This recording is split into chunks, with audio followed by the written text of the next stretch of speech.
Hey guys, Billy Porter here from adsupport.co. So in this video, this is something that I've been requested from me a lot, which is basically just to show you how to optimize and scale an account, when to cut ads and ad sets, when to scale ads and ad sets, and yeah, basically how to get more performance out of the account in the initial stages. So this will go from everything from the beginning as far as launching your account, what to expect over the first 30 days, but this will apply if you also currently have ads running and you're like scaling things. So this is specifically for VSL call funnels because that's what I predominantly run, but I've run low ticket funnels, I've run lead magnets, I've run a bunch of other stuff. So the principles that are here will apply to that. The only difference being kind of the benchmarks for CPC or for cost per lead or whatever might differ slightly just because the outcome is different. So you'll just have to insert it, find what your benchmark cost per sale is, and then use that to make decisions rather than obviously cost per call and that kind of thing. So first of all, what's really important to do is look at things on a macro level. So we're going to look at ads, we're going to look at ad sets, we're going to look at campaigns, but we also want to look at the whole account, how things are performing, what all the metrics are like, what has the CPM done over the first 30 days, what has the CPC done over the first 30 days, what can we fix, etc. So the way to do that is to have a tracking sheet. So I probably credit Sam Ovens with coming up with the first version of this, but again, most people will have something similar to this, and this is just kind of my version of it. So all the ones in white are stuff that you need to fill out. Again, this will be in the description below the video, so you can click to this spreadsheet and make a copy of it.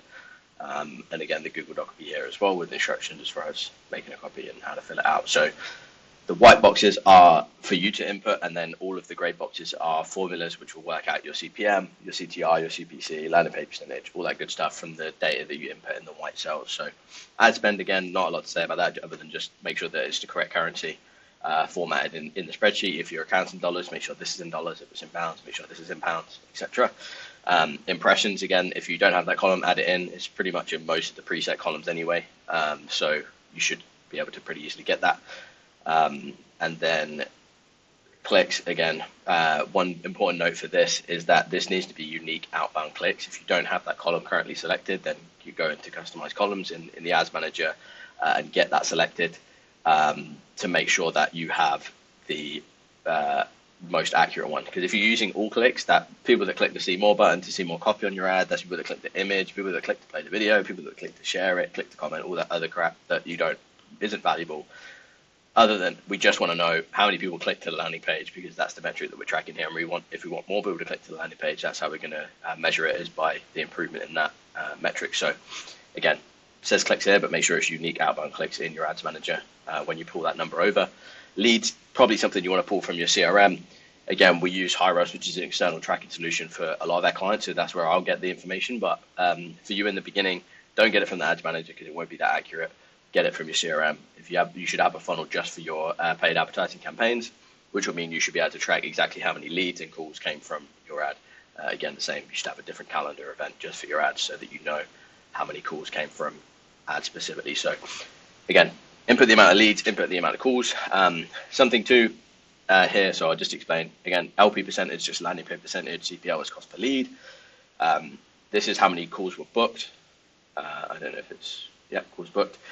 VCR is VSL conversion rate. So what that's finding out is how many leads turned into calls and as a percentage. So you'll see the benchmarks on the doc. Really, that wants to be around 15 to 20%. If it's below that, if it's like 8% or 10%, then probably work to be done and more you can do to improve the VSL conversion rate. Again, that's not just tracking VSL performance, it's also tracking your email follow-up, etc., because that's going to increase the efficiency of how many leads actually turn into calls. So again, it's called VSL conversion rate, but it factors in a few other things.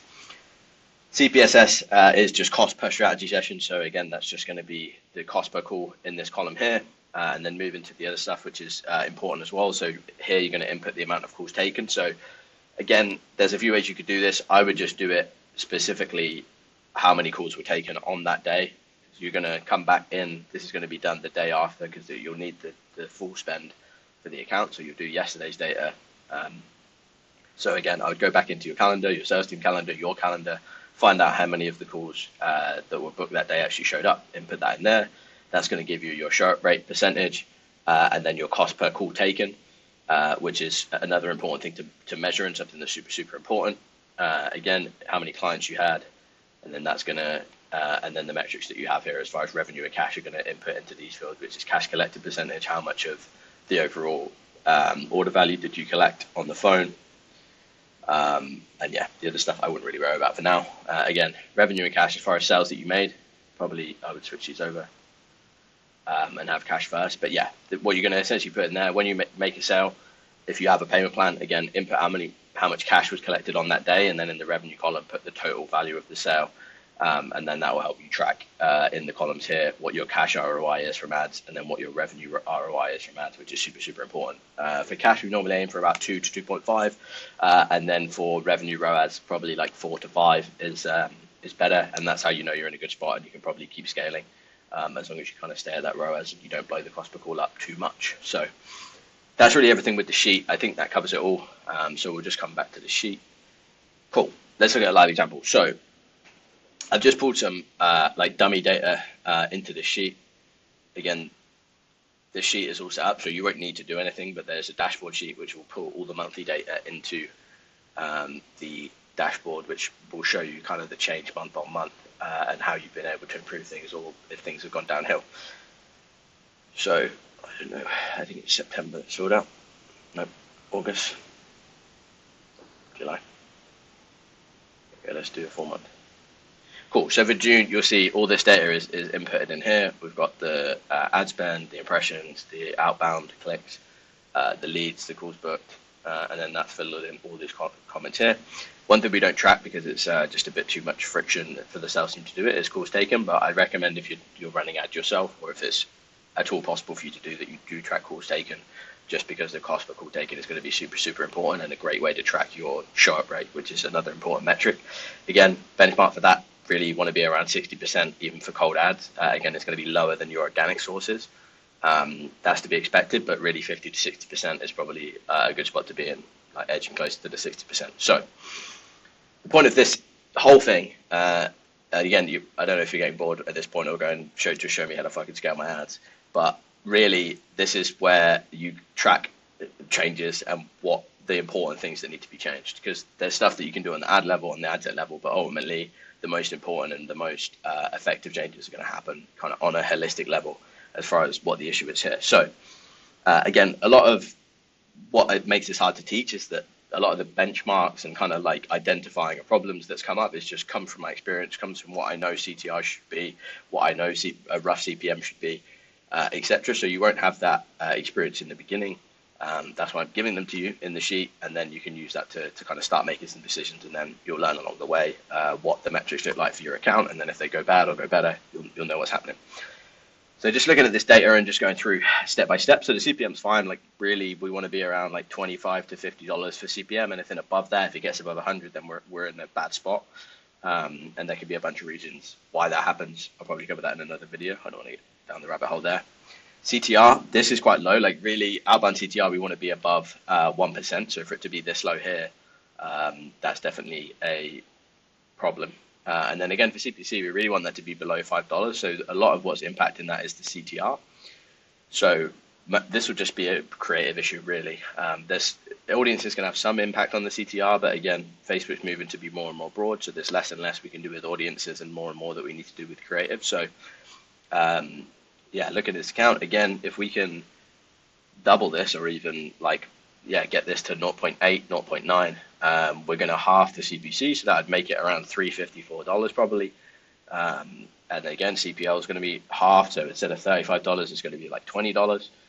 And then again, for the cost per call as well, we're going to be in a much better spot there, where it is like $150 on a consistent basis rather than kind of fluctuating up and down. So you can see just by identifying one thing that needs to be done, which is creative testing, you can potentially impact the whole account, which is, again, if you're looking at the ad data, that's not something you're going to notice straight away. You're just going to notice that some ads aren't performing. But coming into the sheet, you can see straight away what the issue is and what you need to do about it. So that's all that. Cool. And then as far as how to use the sheet to make decisions, I've just shown you an example of how to do that. Reading trends is exactly the same thing. So what we're always looking to do is look at the trends. So what is CPM doing? Like when we were getting good results, what was the CPM? Was it higher? which is often the case. Sometimes the CPM is higher and we're getting great results, and then the CPM comes down, which potentially we're reaching more low quality traffic, and that could be a problem. So that could be something that we need to reverse. Again, what is the CTR doing? Is it a case where it's steadily taking a decrease? Is there some creative fatigue that we're experiencing? Are we running just one single ad in an ad set, which is causing like creative fatigue? How do we fix that? So really, this sheet is for you to read trends, for you to look at things holistically, not just like in the account under a microscope, and make those high leverage decisions, like I said. So cool. As far as benchmarks to aim for, like I said, under $5 CPC is probably where you want to be. For CPM, $25 to $50 is pretty normal. If it gets 60, 70, you're probably okay, but if it starts getting like 80, 90, 100, and definitely if it's over 100, then you're in a bad spot. So just keep an eye on that. CPL, depends what you're doing. This funnel, the dummy data that I showed you is actually for a B2B funnel, so we can typically, cost per lead is higher, and we can stomach a higher cost per lead. So cost per lead is anywhere between $25 and $50. If you're running a more B2C, so straight to consumers, or it's a biz op or something like that, really the CPL needs to be lower. It probably needs to be about 8 to 15, 5 to 15, something like that. Cost per call, again, under 200, really the benchmark. It depends on scale as well. If you're spending like 7K a day like we are for one of our clients, tolerance is going to have to be higher because we're reaching so many more people. If you're running at like $100 or $200 a day, then you probably want to be a little bit more strict. You could probably get between 100 and 150 as far as your cost per call, depending on what the offer is, obviously. And again, over 60% churn rate is what I said, and then close rate needs to be ideally above 15%, really. 20% is probably a little bit optimistic. So if your close rate is like 20-25% for organic leads, then I'd probably expect 15 to 20 for leads coming from the VSL. Give me a second. Sorry, I just had to put my laptop in, so real and raw there. Cool. So let's come into like the 30-day plan. So this is if you're launching ads. If you already have them live, you can skip this bit, and then we'll get into a live example of me going into a Facebook ad account and making optimization decisions. So for the first 0 to 3 days, could even be 0 to 7, just don't touch anything. Just ensure all the ads are approved. There's no compliance issues. Continue to fill out the tracking sheet every morning for the day before. So for example, if it's the 26th today, I'm going to fill out all the 25th data on the sheet. How many leads, how many calls booked, how many showed up, etc. And so that's all you should be doing. Don't touch the account. Don't do anything for the first 3 days. 3 to 7, again, if you're at low spend, if you're only spending like $50, $100 a day, you want to be more aggressive in the beginning. At least that's what I found to be effective. So if there's certain ads that are shit in the bed and they're like the CTR is just super bad, it's like 0.5% or it's 50, and this is all in context, which is important to note. The same with the benchmark. So if all of the ads in the account are 0.5%, don't do anything. You probably need to refresh your creative, but I would just leave it for the first 7 days. But if, for example, you have ads that are at a 1.5% outbound CTR, you have ads that are at 1% CTR, and then there are 1 or 2 that have above $20 to spend and they still have a 0.5% CTR, I'd probably just go ahead and turn those off. You want to be more efficient in the beginning. When it gets later on, we can be more, because we have more profit from the ads, we can be more relaxed with the testing, give things more of a chance. But in the beginning, we just want to focus just on what's working and kind of be as efficient as possible and get to profitability as quickly as possible. So yeah, any ads with a poor CTR and no leads after like $30 to spend, just go ahead and turn those off, and then hopefully get the spend to the ads that are performing. Again, if you have the budget in place, if you're at $50 a day or $25 a day per ad set and you have room to scale, then I'd probably bump them like 10 to 20% if you know they're getting a good cost per call. If they've even booked a couple of call or two in the first 7 days, then I'd probably just bump the budget up a little bit, see if we can start getting some results through, getting some calls taken, and improving things. Day 7 to 14. So if the cost per lead is less than 15, you're great. I'd probably just leave it. Just make sure that ad sets are spending the full budget. Make sure that there's no ads within that ad set that are dragging things down. Again, if the cost per lead is a little bit higher than that, it's okay, but it's not a reason to panic. But I just look at no hurry to increase the budget or scale things right now. I'd probably just leave them where they are, see where things end up. You can definitely go into the ad set level, Is there any ad sets that are struggling? Is there any ads within those ad sets that are struggling? And if you can turn those off and get some efficiency, because even if the cost per lead overall is $15 to $30, there's probably some instances within there where there are specific ads or specific ad sets that have got like a $10 CPL. And so you just need to increase the efficiency by removing the waste. Again, continue with the actions for day 3 to 7, which is like removing ads that are performing poorly, scaling the ones that are working. If the cost per lead, cost per opt is more than $30, again, if it's B2B, I would probably say if it's more than like $50, we're in a bad spot. But again, if you're like B2C, then really you should be concerned if it's over $30. And then, yeah, dig into the campaign to see what the issue is. So again, this isn't an extensive list of what could be the issue, but it's just some things for you to look at and to kind of give you something to go after. So the first example would be if there's 1 or 2 ads that get most of the traffic, and they're performing poorly. So even though the ad set, the cost per lead is like $30, it's just because there's 2 ads that are doing badly. There's maybe one that's got a bit of spend that looks like it's got a bit of promise. In that case, just pause those ads and then allow the others to have a chance, allow them to get some spend, and start testing. Again, the landing page opt-in rate might be an issue. Again, this is all if your cost per lead is out of benchmark or out of like KPI range. So ideally, the landing page should be 15 to 35%, especially on Facebook. We probably want it to be higher, probably about 20 to 35% is probably good. Anything above that, you're probably not giving people enough information, and in which case your VSL conversion rate will be super low, even though your opt-in rate is super high. Again, this landing page conversion rate isn't a metric in the ad account, so you need to look at the clicks and leads. And if you have been filling the sheet out, you should be able to see that from the formula anyway. But again, it's outbound clicks and leads that you need to do the calculation yourself. And again, just come in wider. So we've done the ad stuff, we've done the landing page, and then it might be that there's some ad, if you're looking at the campaign performance, there might be some specific ad sets that are responsible for the poor performance. So again, consider pausing certain ad sets. If they have over 2.5x your like ideal cost per lead and no results. And again, like I said, this is all in context. So if there's other ad sets that are performing and getting a $10 cost per lead, and then there's one getting a $30 cost per lead and not producing calls, you can make that decision and turn that off. If they're all getting a $30 cost per lead, then that is just the performance in the account, and there's no real point. Because if you turn one off, you're going to have to turn everything off. So it's all within context. And again, you'll see just removing efficiency or increasing efficiency by removing waste is what we're looking to do here. So that's it. Day 14 to 30, again, continue to make optimizations. I'm going to give you, again, you can see already, there's an optimization calculator. So this is basically how to make decisions. It's very rule-based and probably a little bit formulaic. That's not really how I media buy. I use a little bit more intuition than that. But again, I've had experience and I've spent millions on ads, so I can do that. I'll also run through an example because this could be a little bit confusing. So anyway, that's what you're going to do. You essentially use the optimization calculator to continue to make decisions between day 14 and day 30. Pause underperforming ads and ad sets, replace that cut spend by scaling the winning ad sets, which means the top performing ad sets with the best cost per lead and cost per call taken, and every 2 to 3 days at the most. So really only do 10 to 20% budget increases. The reason for this is that if you start scaling a budget, let's say you double it from $50 to $100 a day.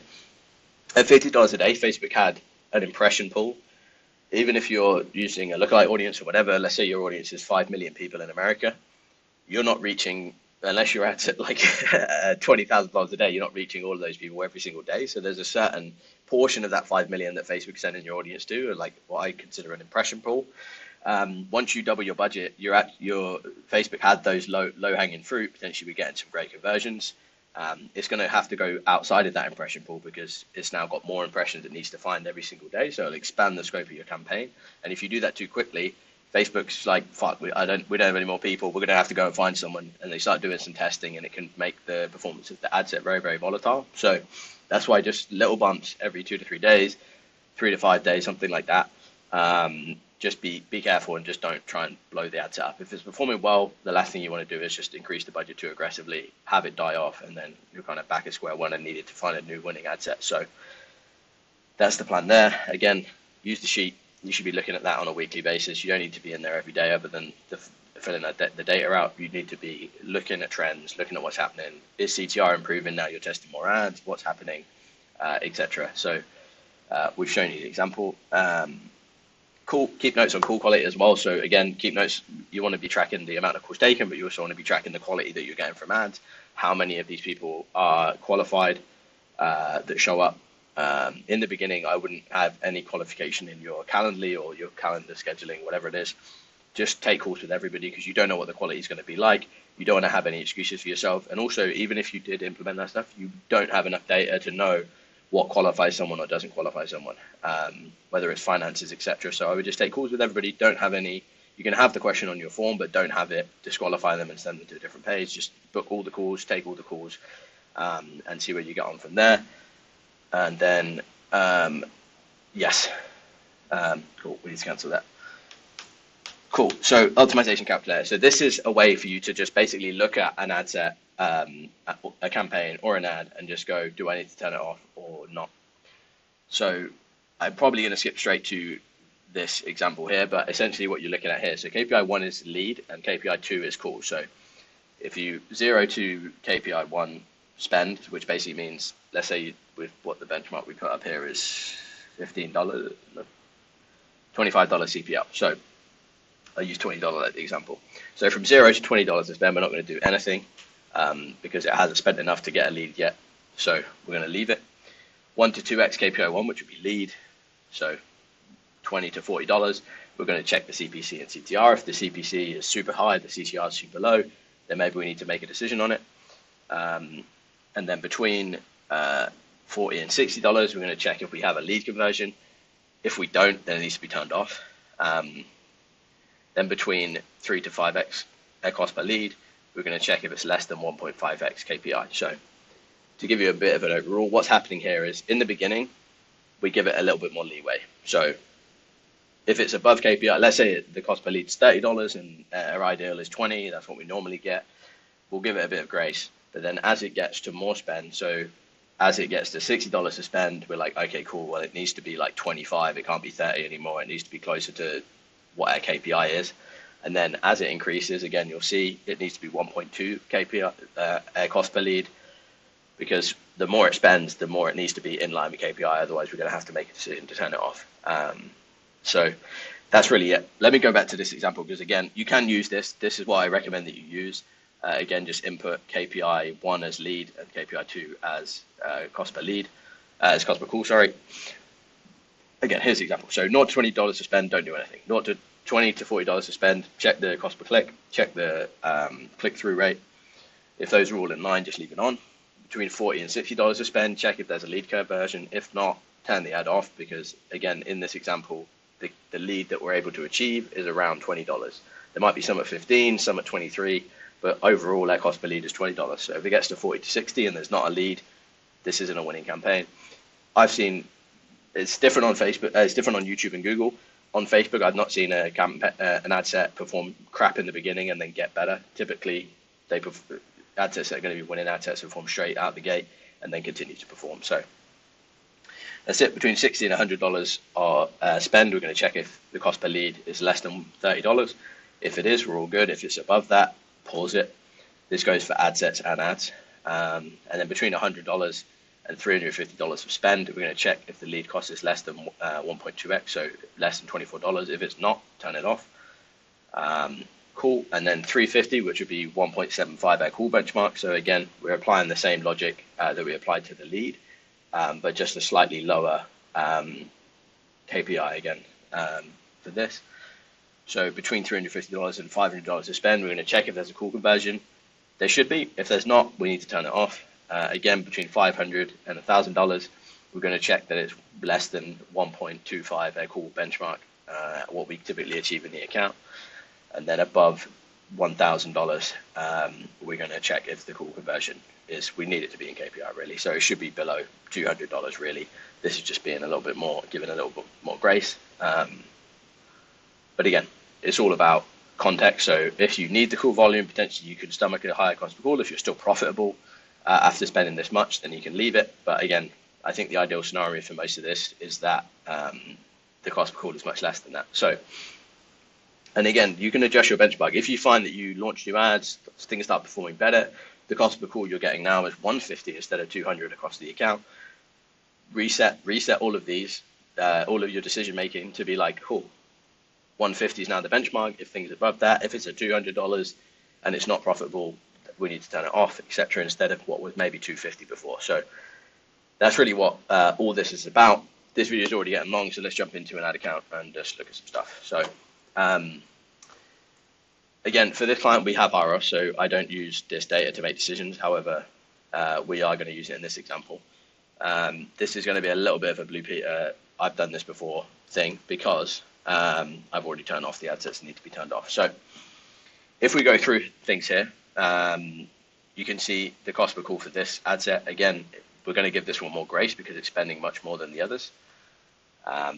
Again, we're looking at the last 14 days here. What I'd recommend you do is look at, again, I know what all these campaigns have done and what their past performance are. In the beginning, you want to look at maximum, look at the last 30 days, look at the last 14 days, the last 7, and then the last 4.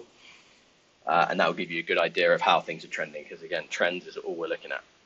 Is this ad set dying off? Is the cost per call gradually getting higher as we go to the closer time ranges? Maybe over 30, it looks good. 14, it looks a bit dodgy. Last 7, it looks crap, and then last 4, it's like terrible. We need to turn this off. So that's what you're really looking at. Again, it could be the opposite. It could be last 30 days. Cost per call looks a bit ropey here, but we made some changes to the ads. We turned some off. So last 14 days, it looks cool. Last 7, it looks great. Last 4 is amazing. We should scale this campaign. So really, you need to look at all of the time ranges to get an idea of how this ad set or campaign is trending, rather than just looking at one and using that to make a decision. Cool. So this one here, we've got the most spend. Again, I know that this is producing sales, so I don't have to worry about the fact that it's a little bit higher. Again, we've got a $75 cost per lead for this campaign. Again, that's testing ads, so there's some ads that could be turned off to improve the efficiency there. Again, 13 here at like $90, so we're good. So again, in this example, this is a straight one we should turn off. If the typical cost per call we're getting is about $90, if we average those 3 out. If something's at 125, then it's pretty much in the red zone and we'll need to turn it off. Again, there's other metrics that we can look at as far as the unique CTR. Again, it's much lower, or is lower, than the other ads. So that's something that we'd want to turn off. Cool. Sorry, let me go back across here. Again, for this one as well, this is one that is much worse over a recent time period. I think if we go back to 7. I don't have any spend. Okay. Cool. So yeah. Again, this is one that wasn't performing. The ads, it had a few calls recently tracked for Facebook ads, but as far as the HiROS data, which is more accurate than Facebook Ads Manager, this one was not performing and not booking calls. So again, don't be fooled by the Ads Manager. This is one that needed to be turned off. And then lastly, obviously you're looking at this and going, oh, that's $40 cost per lead for cost per call. The reason is it was turned off, and then obviously there were still calls being booked after that. And secondly, the decision, just to be honest and transparent here, isn't that it wasn't performing. It was more of a consolidation point. So this was at 150 a day, I think, and this one was at like 350. So made the decision that we were going to turn this off because it's essentially running the same ads to the same audience. So we turned this one off and then just put the budget on this one. So again, this looks a bit crazy because, again, it was turned off and there were still calls coming in. But again, this is top performing ad set, so no worries there. So again, I'll try and make a better example. Last time, like I said, I've already made the decision in this account. Next time I'll just try and leave it, or when I'm going to do it, just record a loom when I'm doing it. Hope this is helpful. Any questions you've got on scaling your ads, making optimization decisions in the account, what audiences you should launch with, whatever it is, just let me know. Always looking for video ideas, so let me know. That's everything from me. See you soon.